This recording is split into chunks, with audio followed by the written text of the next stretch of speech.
뿐입니다. 내 집 마련과 집 걱정 없는 나라. 살기 좋고 아름다운 나라.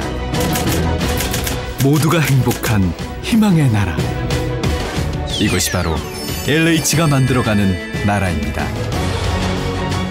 이제 경남 진주에서 보다 나은 내일을 준비하는 아름다운 이름, LH 한국토지주택공사.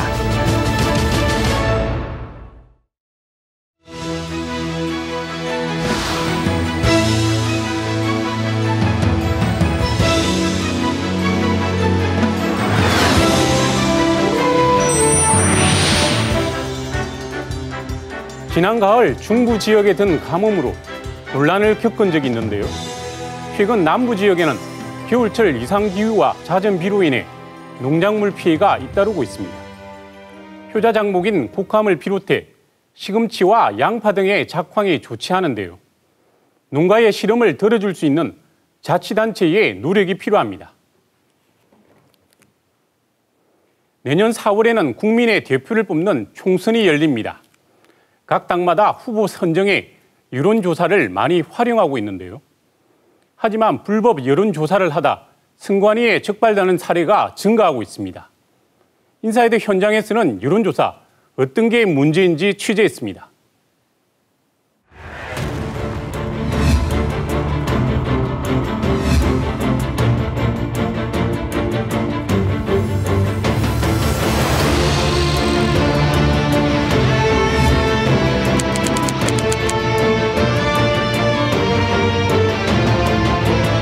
여론조사기관이 마음 먹기 시작해서 얼마든지 조작 가능합니다.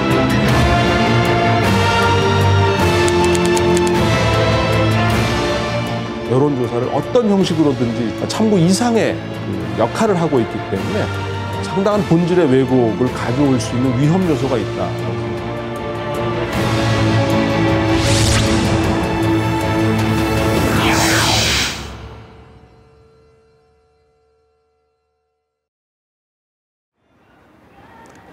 선거 때마다 등장하는 여론조사의 결과, 시청자 여러분들은 얼마나 믿으십니까? 우리나라는 이제 여론조사 공화국이라 불릴 만큼 여론조사가 갈수록 위력을 발휘하고 있습니다. 그런데 그 결과가 들쑥날쑥해 오히려 유권자들의 혼란을 야기하는 경우가 많습니다.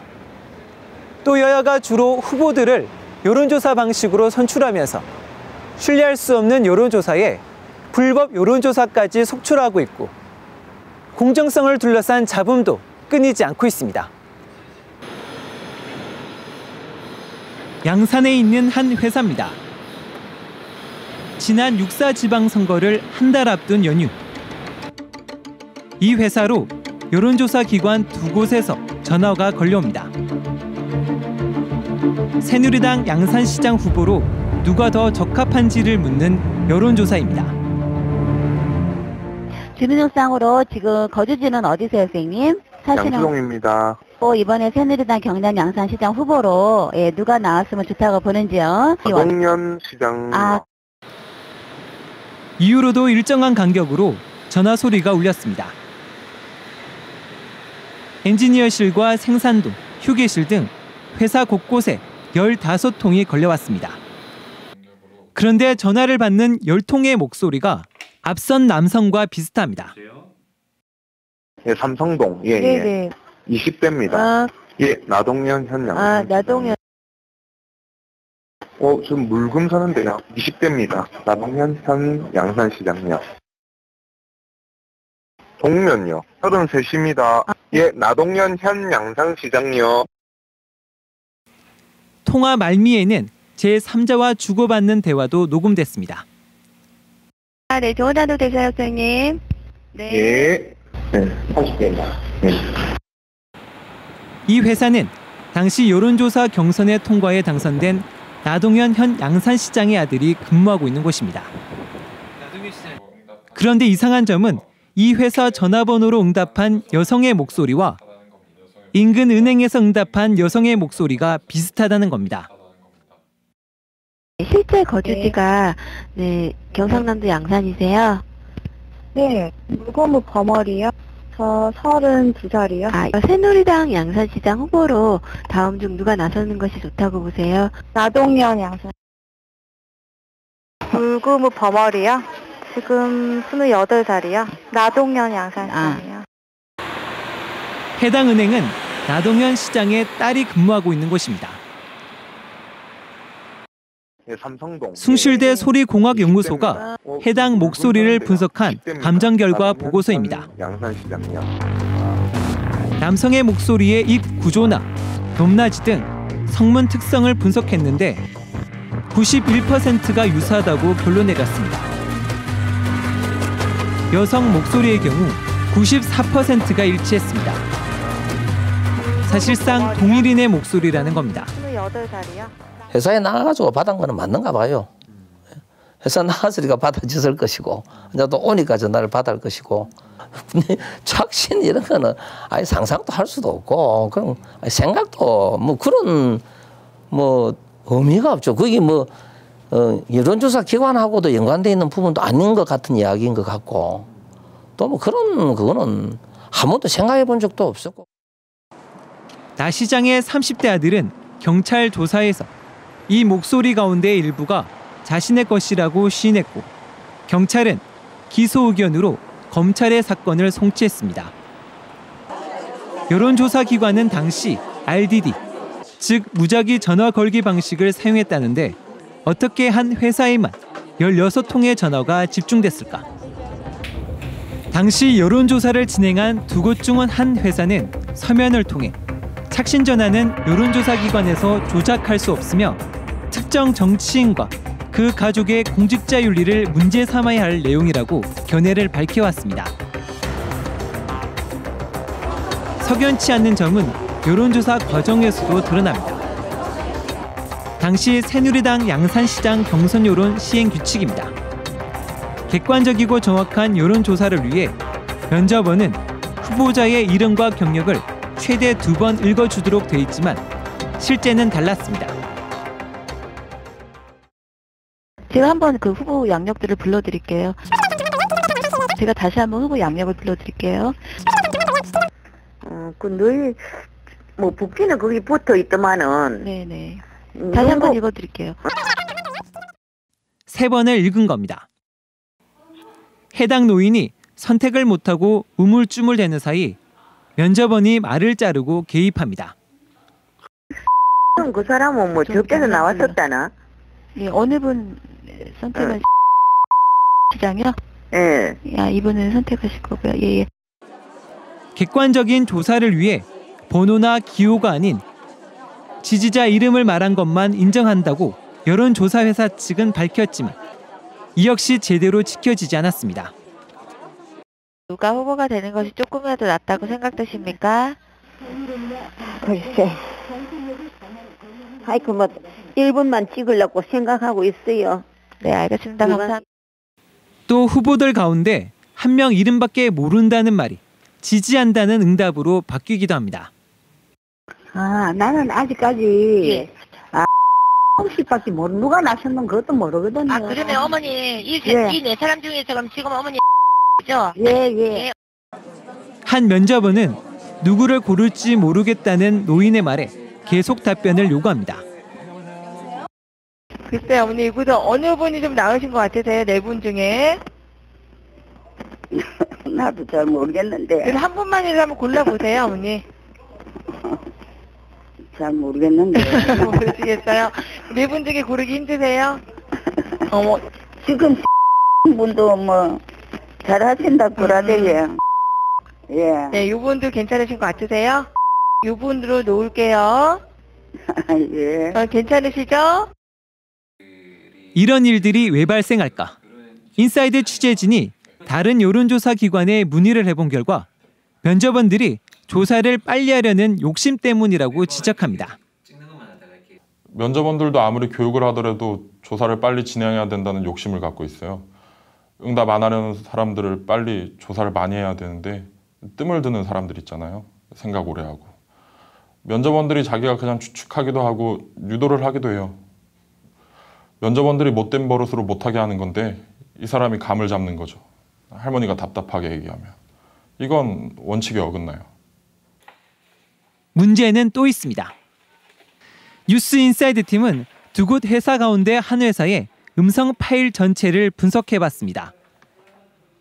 해당 여론조사 회사가 전화를 건 시간대를 보면 여론조사 기간 이틀 중 하루 동안 청년층이 집에 대부분 없는 오후 1시부터 오후 4시까지 전체 전화의 80%가량이 몰렸습니다. 이러다 보니 19살에서 39살 사이 모집 할당수, 이른바 쿼터의 절반도 채우지 못한 곳이 전체 13개 지역 가운데 5곳에 달하는 것으로 파악됐습니다. 20%에도 못 미치는 곳이 2곳입니다. 최소 50%를 넘도록 한 새누리당 경선 규칙에 미달한 겁니다. 모집 할당수에 모자라는 만큼 이후 가중치를 적용해 수정하게 되는데 이럴 경우 민심 왜곡이 발생할 수 있습니다. 표본 할당을 잘못한 걸 가지고 가중치를 주어서 수정한다면은 기본적으로 왜곡될 소지가 있는 거죠. 더구나 그렇게 할당을 2명 정도 가지고 거기다가 가중치를 줘서 해석을 해버리면은 전혀 통계학적으로 신뢰가 담보가 안 되는 거죠. 득표 집계에도 오류가 발생했습니다. 당시 두 번째로 많은 득표를 한 후보가 다시 집계를 해본 결과 자신을 지목한 84표가 엉뚱하게 다른 후보에게 갔다고 주장합니다. 응답 표본 750개 가운데 10%가 넘는 수치입니다. 해당 여론회사는 집계 오류는 인정하지만 대세에는 지장이 없어 문제가 없다는 입장입니다. 하지만 전문가들은 신뢰를 담보로 하는 여론조사 기관이 기본적인 집계조차 제대로 못했다고 지적합니다. 그거는 전문적인 분석하고 상관없이 그냥 상식적으로 잘못한 거죠. 여론조사 직후 논란이 되자 탈락 후보자 2명이 법원을 통해 여론조사 회사 측에 여론조사 당시 파일 일체를 요청했습니다. 이후 계속된 법원의 요구에도 여론조사 회사들은 일부를 제외하고 내놓지 않고 있다. 선거 공소시효 한 달여쯤을 앞두고 17,000여 개의 파일 일체를 경찰에 제출했습니다. 많이 증일 다 뜯기는 불가능이고 그 시한 등이 또 한계가 있기 때문에 경찰 조사에서 증거 불충분으로 무혐의가 났습니다. 공소시효가 지나갔고 선거가 끝나고 거의 1년이 다 된 금년 4월 달에야 받았으니까 그때는 이미 다 지나고 난 이후에 받았기 때문에 큰 의미가 없게 된 택이 되었죠. 그나마 이 민사소송으로 큰 금액으로 소송이 진행되었기에 그 자료라도 늦게라도 받았지. 지난해 지방선거 당시 포항시장 예비후보 사무실. 선거사무소가 집기 하나 남지 않고 텅 비었습니다. 중앙선관위가 여론조사 조작을 적발해 검찰에 고발했기 때문입니다. 고발된 사람은 후보자를 포함해 선거운동원 등 모두 15명. 이들은 경선 여론조사를 앞두고 한 명당 최대 33대씩 모두 170대의 유선전화를 개설했습니다. 여론조사 기관이 새로 개설된 번호로 전화를 걸면 개인 휴대전화나 선거사무소로 연결되도록 해놓은 겁니다. 이들은 이런 방식으로 여론조사 기관으로부터 전화를 받으면 가중치가 높은 20, 30대라고 속여 대답했습니다.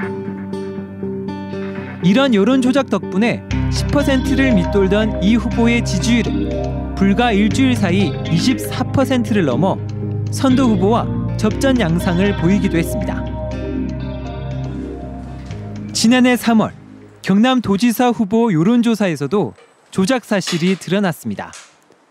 경남도지사에 적합한 후보를 고르라는 질문에 잘 모르겠다라고 답한 43건을 당시 모 후보에 대한 지지로 돌려놨습니다.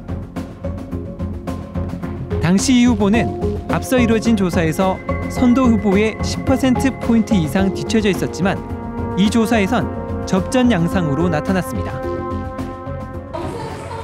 이 여론조사 기관 관계자는 공직선거법 위반으로 대법원에서 징역 6월, 집행유예 2년을 선고받았습니다. 특정 집단의 의도적인 개입 또는 의도적인 조작 이런 것들을 하려고 한다면 사실은 그런 데에 대해서 이렇게 충분한 저항력이 있는 것은 아닙니다.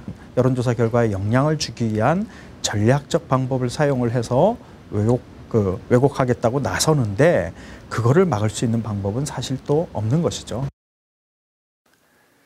지난 6.4 지방선거 당시 선관위가 여론조사와 관련해 적발한 불법 사례는 모두 86건. 이 가운데 앞에서 보신 것처럼 전화 착신을 통해 불법으로 여론조사를 하거나 여론조사 결과를 왜곡해 발표한 경우는 모두 22건입니다. 물론 선관위가 적발하지 못한 불법 사례는 이보다 훨씬 많을 것이라는 게 전문가들의 공통된 의견입니다. 여론조사 결과 조작 가능성은 업체들도 인정하고 있습니다. 여론조사 심의관이 마음먹기 시작해서 얼마든지 조작 가능한 조작이라는 게 제가 말하는 조작은 데이터를 조작하는 게 아니고 어떤 식으로 한다는 결과를 어떻게든 만들 수 있어요. 특정 후보에게 유리한 조사 결과를 가지고 흥정하는 업체도 있다는 얘기가 공공연하게 나돌고 있습니다. 여론조사를 하고 그 결과를 안 알려줍니다. 그러면 예비부대 입장에서는 궁금하니까 그 결과를 달라고 그러면 대가를 줘야 알려주는 이런 그. 하지만 여론조작으로 적발되더라도 솜방망이 처벌에 그치고 있습니다. 대부분 집행유예로 풀려나거나 100만 원에서 200만 원 정도의 가벼운 벌금형에 불과합니다. 전문가들은 무엇보다 여론조사로 후보를 뽑는 현행 경선 방식이 정당 정치의 의미를 훼손하고 민의를 심각하게 왜곡할 수 있다고 지적합니다. 또 후보들의 인지도가 낮은 지방선거의 특성상 약간의 인지도만 있으면 쉽게 공천을 따낼 수 있는 인기투표로 전락할 수 있다고 말합니다. 대부분의 경우가 여론조사를 어떤 형식으로든지 참고 이상의 그 역할을 하고 있기 때문에 상당한 본질의 왜곡을 가져올 수 있는 위험 요소가 있다라고 생각합니다. 여론조사와 관련해 선관위에 적발된 경우는 최근 증가세를 보이고 있는 상황.